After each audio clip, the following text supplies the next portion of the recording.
my 7th time here with Deer Day, sponsored by the DNR. I'm here formerly with Minnesota Bow Hunters Inc., currently with North Country Bow Hunters.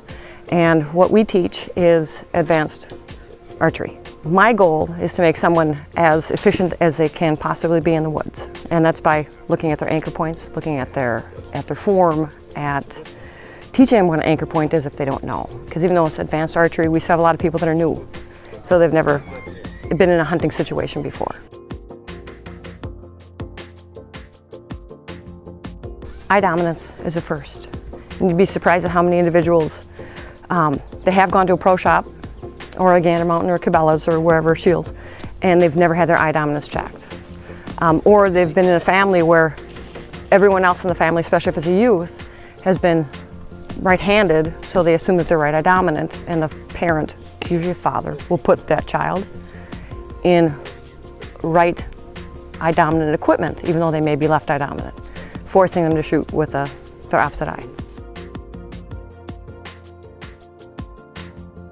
Pro shop. I think the Shields and the Ganders and the Cabela's are awesome, in my opinion, just my opinion, for the after fact. But I think when you're initially going in to be set up for hunting, you don't have your spouse do it, unless they're in a pro shop person. I mean, because you look at the turnover rates at some of the bigger box stores, at Dick's, you know, and you might have a guy in archery that the week before was selling kayaks. And I'm not saying that someone can't be well versed.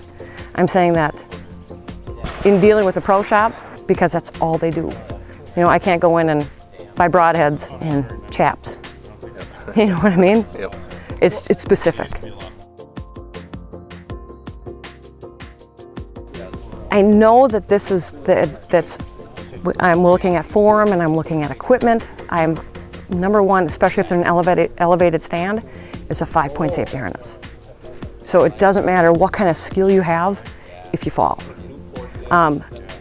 There's a situation, it's got to be 10 years ago now, where a gentleman that I knew shot a deer in the morning, went to move his stand. He didn't come out of the woods when he was supposed to.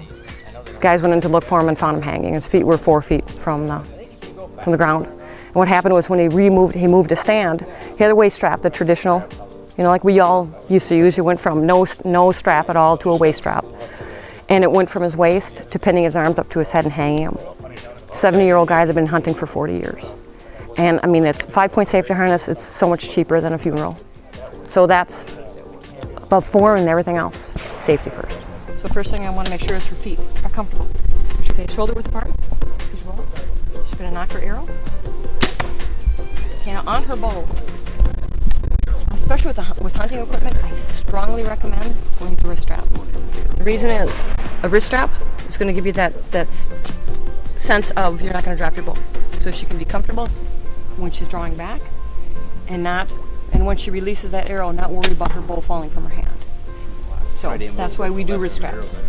Okay, she also has what's called a kisser button. Love kisser buttons. The more anchor points that someone has, the more consistent that they're going to be. Okay? We already know that Leah's right eye dominant. So she's going to, what she did, she knocked an arrow. Oh, you can't do it now. Yeah. I'm just going to wait on this one. But when the time comes, she shoots a release. There are so many different styles of releases. This is the one that works the best for our family. I like this. It's a glove style. It's called a wind free flight. It's got a head on it that's designed for a loop. She's got a loop on her bow.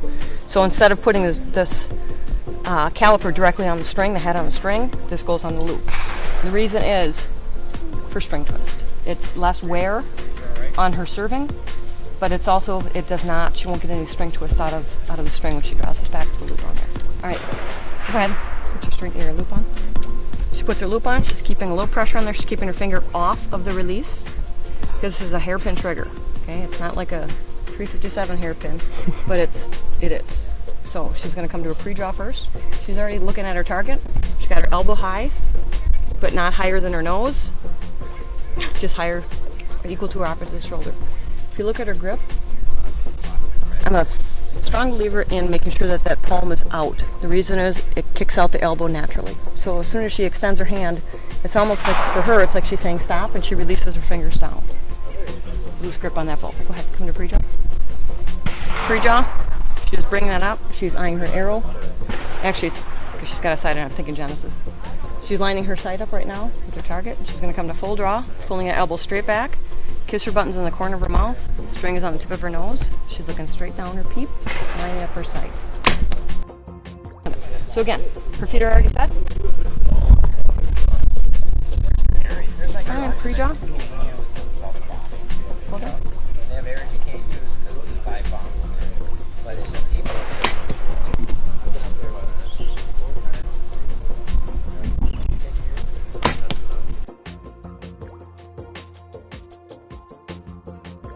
Just enjoy being in the outdoors and being able to shoot my bow and hunting.